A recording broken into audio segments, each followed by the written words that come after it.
मध्य प्रदेश के सागर के सानोदा में लव जिहाद का मामला अभी थमा ही नहीं था कि सागर के बंडा के विनायका से एक और लव जिहाद का मामला सामने आने से पुलिस की सांसें फूल गई हैं, जिसमें पीड़ित युवती के साथ उसके परिजन ने और हिंदू संगठनों ने आज एसपी के दरबार में शिकायत दर्ज कराई है। गौर करने वाली बात यह है कि सानोदा में जिस युवक का नाम अनस खान था, जो जेल में बंद है, बंडा के इस मामले में भी आरोपी का नाम अनस खान है। स्वादिष्ट व्यंजन और रूफटॉप रेस्टोरेंट के साथ hotel Sagar inn, party hall, AC, non AC, luxury room उपलब्ध। पता याद रखें, हनुमान मंदिर के पास, सिविल लाइन, सागर। बताया जा रहा है कि बंडा के विनायका के पास रहने वाली युवती की बहन की शादी 2021 में रजवांस के पास एक गांव में हुई थी, जहां पर युवती का भी आना जाना था, जहां उसकी मुलाकात अनस खान नाम के युवक से हो गई। अनस ने पहले युवती से बातचीत शुरू की, उसके बाद उसे एक महंगा मोबाइल थमा दिया और फोन पर हर रोज बात करने लगा। इसके बाद आरोपी युवक ने युवती को मिलने के बहाने बुलाया और उसे सुनसान जगह ले जाकर उसके साथ दुष्कर्म की वारदात को अंजाम दिया। इतना ही नहीं, यह अनस खान बार बार उसे डरा धमकाकर 4 सालों तक दुष्कर्म की वारदात को अंजाम देता रहा। युवती का कहना है कि आरोपी ने उसके कुछ अश्लील वीडियो फोटो बना लिए थे, जिसके आधार पर उसे वायरल करने और ब्लैकमेल करने की वो लगातार धमकी दे रहा था, जिससे युवती डर गई और आरोपी की हर बात मानती गई। इसी का फायदा उठाकर आरोपी लगातार उसके साथ बलात्कार पर बलात्कार करता रहा। इतना ही नहीं, बीती 11 तारीख को आरोपी युवती को अपने साथ भोपाल ले गया, जहां उसने उसे एक बंद कमरे में 4 दिनों तक रखा और लगातार दुष्कर्म की घटना को अंजाम दिया। इसके बाद युवती जैसे ही सागर आई तो उसने परिजनों के साथ एसपी के दरबार में शिकायत दर्ज की है। हिंदू संगठन भी मौजूद रहे, जहां सागर पुलिस कप्तान ने मामले की गंभीरता को देखते हुए आरोपी के खिलाफ तुरंत कार्रवाई करने के निर्देश जारी कर दिए। लेकिन गजब बात है, सानोदा में आरोपी का नाम भी अनस खान था और बंडा के इस मामले में भी आरोपी का नाम अनस खान है। मध्य प्रदेश सरकार में कानून बनते हैं, लेकिन अधिकारियों के द्वारा उस कानून का कठोरतापूर्वक पालन नहीं किया जाता। इसी के कारण ये घटनाएं बन रही हैं। लव जिहाद का कानून पिछली सरकार, भाजपा सरकार में बन चुका है, लेकिन उस पर कोई भी कार्रवाई नहीं है। जिस प्रकार से मुख्यमंत्री जी ने आदेश दिया है कि लाउड स्पीकर उतारे जाएंगे, लेकिन लाउड स्पीकर नहीं उतारे गए।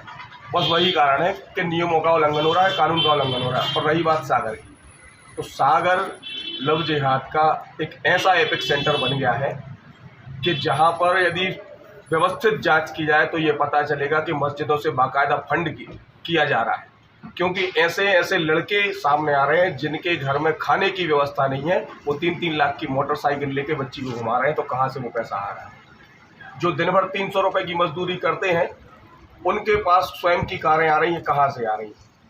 और ये जो लड़कियां जितनी भी यहाँ से बहलाई फुसलाई जा रही हैं, इनका पूरा एक इकोसिस्टम चल रहा है कि यहाँ से भाग के, जैसे पिछले मामले में आपने देखा हो ग्वालियर से पकड़े गए ये लोग, जा रहे थे दिल्ली में कन्वर्जन का एक केंद्र बन गया है 30 हजारी कोर्ट के पास। वहाँ पर क्या होता है कि जो मुस्लिम युवक है वो भाग के जाता है, वहाँ पर शुद्धिकरण कराता है और बन जाता है वो हिंदू। 5000 रुपये की रसीद देके बन जाता है हिंदू वहाँ पे, और उसके जस्ट अगले दिन वो पहुँचता है देहरादून, और देहरादून में एक दिन में इनकी शादी हो जाती है। क्योंकि जब लड़का हिंदू बन गया है तो स्पेशल मैरिज एक्ट इनमें नहीं लगता है, तो एक दिन में इनकी शादी हो जाती है। ये पूरा एक सिंडिकेट चल रहा है। ऐसे 5 मामलों में पुलिस को अवगत करा चुका हूँ, लेकिन अभी तक कोई व्यवस्थित इसकी जांच हुई नहीं है। कहीं ना कहीं पुलिस की लापरवाही है, गलती है, उसमें मानते हैं प्रशासन की कोई गलती है। लगातार चीज़ें निकल कर आ रही हैं सामने। जब बंडा वाला ये कांड हुआ था, मैंने तब चेताया था कि ये घटनाएं बढ़ेंगी। सदर वाले जो कांड हुआ है आपने देखा होगा, उसमें भी बिल्कुल सेम प्रोसेस अपनाई गई है।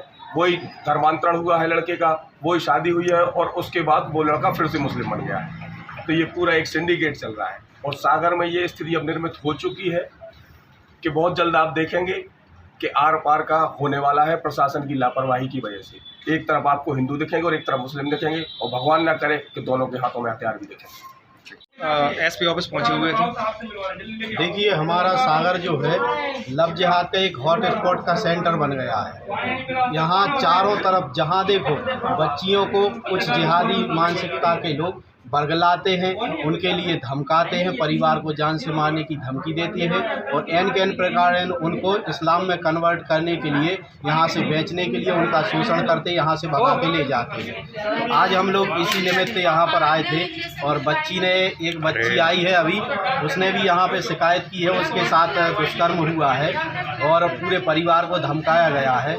इसके बाद भी बच्ची ने जैसे तैसे एक बार माफ़ भी किया, उसके बाद उसको गंदी वीडियो जो है सोशल मीडिया के माध्यम से प्रसारित करके बच्ची के लिए जो है आत्महत्या के लिए प्रयास करने के लिए, आत्महत्या करने के लिए उकसा रहा था। तो उसके विरुद्ध हम लोगों ने आज यहाँ पे FIR की है और हम इन लोगों को चेतावनी देना चाहते हैं और प्रशासन से अपील करना चाहते हैं कि ऐसी घटनाओं पर जल्द से जल्द लगाम लगाया जाए, नहीं तो पूरा हिंदू समाज इसके लिए विरोध करने के लिए खड़ा होगा। ठीक।